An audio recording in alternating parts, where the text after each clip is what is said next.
सुनवाई हुई। एसआईआर के खिलाफ दाखिल अपनी याचिका पर सुनवाई के दौरान बंगाल की मुख्यमंत्री ममता बनर्जी आज सुप्रीम कोर्ट पहुंची। यह ऐतिहासिक मौका था। एक राज्य की मुख्यमंत्री देश की सबसे बड़ी अदालत में देश के मुख्य न्यायाधीश से चुनाव आयोग की शिकायत कर रही थी। उन्होंने सीजीआई जस्टिस सूर्यकांत की अध्यक्षता वाली जस्टिस जोगमाल्या बागची और जस्टिस विपुल एम पंचोली की बेंच के सामने खुद अपनी दलीलें पेश की। इसे वीडियो कॉन्फ्रेंसिंग के जरिए वरिष्ठ अधिवक्ता कपिल सिब्बल और अभिषेक मनु सिंह भी सुन रहे थे। चलिए आपको बताते हैं कि आखिर सुप्रीम कोर्ट में सुनवाई के दौरान ममता ने क्या क्या दलीलें रखी और कोर्ट में क्या कुछ हुआ।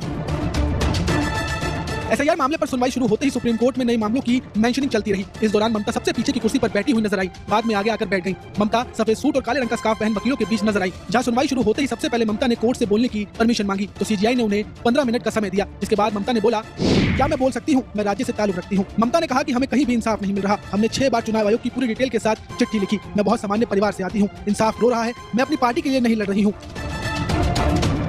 ममता बनर्जी ने सुप्रीम कोर्ट में कहा कि मैं एक तस्वीर रखना चाहती हूँ। इनका एसआईआर सिर्फ नाम मिटाने के लिए है। अगर किसी बेटी की शादी के बाद पति का सरनेम लगा लिया तो उसे भी नेम मिसमैच में डाल दिया है। ममता बनर्जी ने कहा कि पश्चिम बंगाल को निशाना बनाया जा रहा है। असम और नॉर्थ ईस्ट में क्यों एसआईआर नहीं हो रहा? लोग फसलों में लगे हुए हैं और उनको नोटिस भेजे जा रहे हैं। वो अभी इसके लिए तैयार नहीं है। बीएलओ पर दबाव है, वह आत्महत्या कर रहे हैं।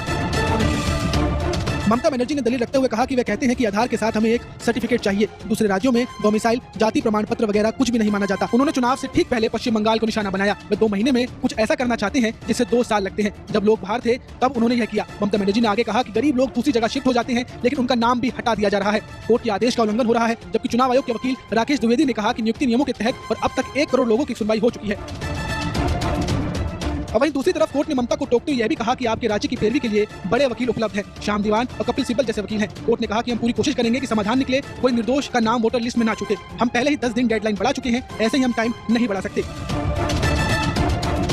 आपको बता दें इसके बाद सीजे सूर्यकांत ने ममता बनर्जी के वकील से याचिका की प्रति चुनाव आयोग के वकील को देने को कहा और चुनाव आयोग को नोटिस जारी करने का आदेश दिया। जहां मामले की अब अगली सुनवाई 9 फरवरी को होगी। बता दें कि अपनी फायर ब्रांड की छवि रखने वाली ममता वोटर लिस्ट को लेकर जारी एसआईआर प्रक्रिया के खिलाफ लगातार मुखर रही हैं। पहले बिहार में जारी एसआईआर को लेकर वे विरोध जता चुकी हैं और अब उनके ही राज्य में ये सुधार प्रक्रिया चल रही है तो उसके खिलाफ लगातार बागी तेवर उन्होंने अपनाए हुए हैं। अब आपको आखिरी में पास LLB की डिग्री भी है। उन्होंने कलकत्ता यूनिवर्सिटी के जोगेश चंद्र चौधरी लॉ कॉलेज से कानून की डिग्री हासिल की है और वह एक वकील के तौर पर क्वालिफाइड है। राजनीति में आने से पहले उन्होंने कुछ साल तक वकालत की प्रैक्टिस भी की थी।